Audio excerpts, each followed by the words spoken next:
début de mon histoire commence dans les années 1980. Mon père est dans un groupe de skinheads. Il est violent. Il aime la violence. Il est dans un groupe d'enragés qui cherchent la moindre occasion pour frapper.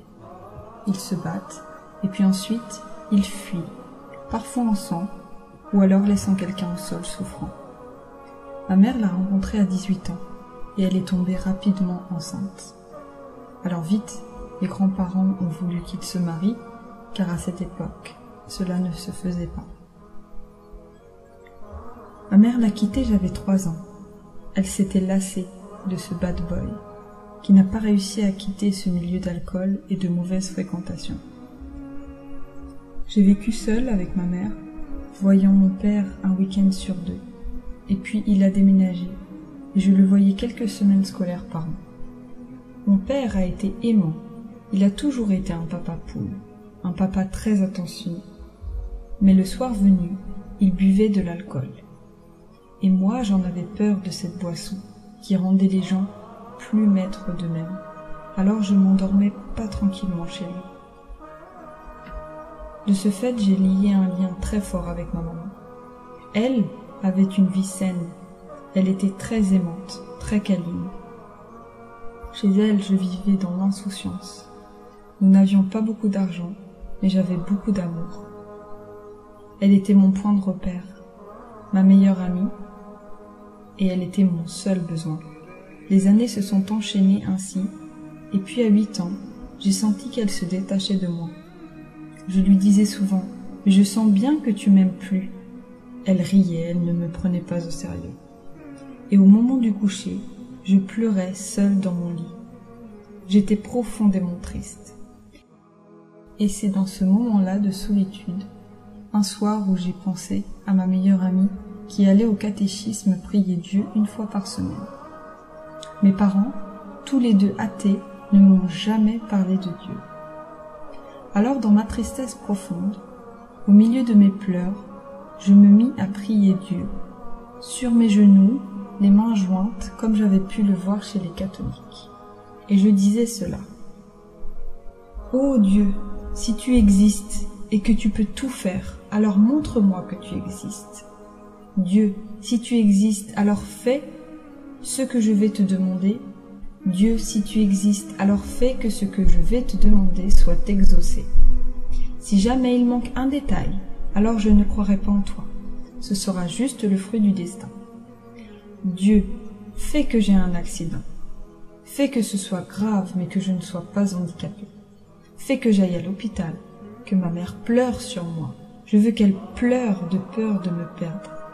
Fais que je me casse la jambe gauche, parce que je suis droitière, et fais que j'ai un plâtre rose.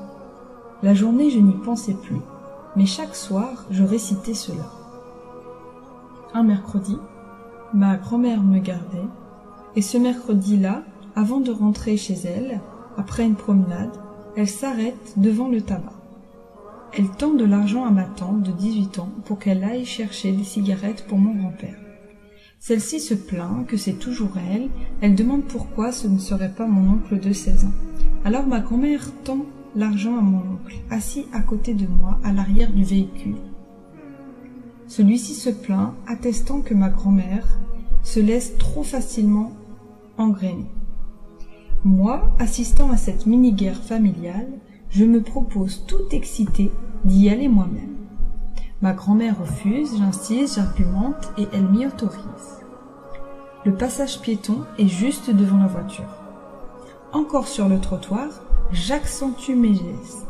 Je regarde bien à droite, bien à gauche, la rue est déserte. Je traverse, et puis c'est le trou noir. Ma pauvre grand-mère s'en est difficilement remise. Elle a tout vu. Lorsque j'étais au milieu de la route déserte, un scooter roulant à toute vitesse a déboulé d'une petite rue perpendiculaire, à quelques mètres d'où je me trouvais. J'ai pris son accélérateur dans l'œil gauche et sa roue dans la jambe gauche. J'ai littéralement volé et je suis retombée ayant une perte de connaissance et un traumatisme crânien. Moi, je me suis réveillée après une opération en urgence et ma mère était près de moi, en pleurs. Le médecin passe dans ma chambre et m'explique. Tu as eu de la chance, ce n'est pas beau, mais c'est pas si grave.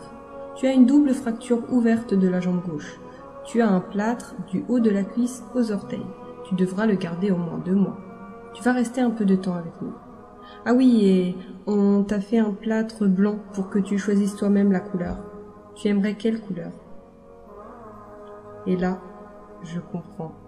Un plâtre, une jambe cassée. Je suis à l'hôpital. Ma mère pleure. C'est assez grave pour que j'y reste plusieurs mois, mais je ne suis pas handicapée. Et on me demande quelle couleur pour le plâtre. Je réponds timidement. Rose? Tout se joue à sa réponse. S'il n'y a pas de rose, alors c'était juste du hasard. Et s'il y a du rose, alors c'est que Dieu a exaucé toutes mes demandes. Le médecin revient en me montrant la bande rose. C'est ainsi qu'à 8 ans, j'étais sûre que Dieu existait. J'en étais sûre à 100%. À 11 ans, j'ai eu ma première petite sœur du côté de mon père. Sa femme a insisté pour faire un baptême. Ce jour-là, dans une grande église bondée de monde, j'ai ressenti la foi qui bouillonnait en moi. J'ai pris mon père de côté et je lui ai dit « Moi aussi, je veux que tu me baptises. Moi aussi, je crois en Dieu. » Il me demande de réfléchir. Il me dit que c'est pas une décision que l'on prend à la légère. Il me donne 1 an et me promet que si je le veux toujours, alors il me baptisera. Mais très peu de temps après, ma maman m'annonce qu'un homme vivra désormais avec nous. On va le chercher à Paris, car il vient du Maroc. Elle me raconte dans la voiture qu'elle l'a rencontré il y a très longtemps, mais qu'il ne pouvait pas venir avant. Elle l'a rencontré quand j'avais 7 ans. Et là, je comprends mieux donc pourquoi je n'étais plus son centre d'intérêt, pourquoi je sentais qu'elle ne m'aimait plus autant et pourquoi j'avais cette tristesse. Cet homme vient vivre à la maison et puis je le vois prier, je le vois s'incliner au sol. C'est pour moi une chose étrange. Alors une fois terminé, je m'empresse de lui demander ce qu'il a fait. Et là, il m'explique avec ces mots simples. Je prie Dieu. Dieu nous a tout donné. Un toit, un corps en santé, nos 10 doigts. Tu sais, tout le monde n'a pas 10 doigts. Dieu nous donne à manger. Tout. Alors, je dois le remercier. Lui dire combien je suis reconnaissant, combien je l'aime. Et là, j'ai répondu, mais moi aussi je veux, moi aussi je l'aime, moi aussi je veux lui dire merci. Mon beau-père m'a fait réciter la Shahada et j'ai prié pour la première fois à 12 ans. Vers 15 ans, j'ai renouvelé la Shahada, car c'est à cette date que j'ai vraiment appris ma religion, que j'ai renouvelé mon consentement et que j'ai vraiment amplifié ma foi et que j'ai vraiment appliqué nos obligations. S'il vous plaît, juste un dernier mot pour la fin. Faites dua pour moi, pour que jamais Allah ne m'égare après m'avoir guidée, qu'il fasse de moi une femme qui ne passera pas une seconde en enfer. Amin.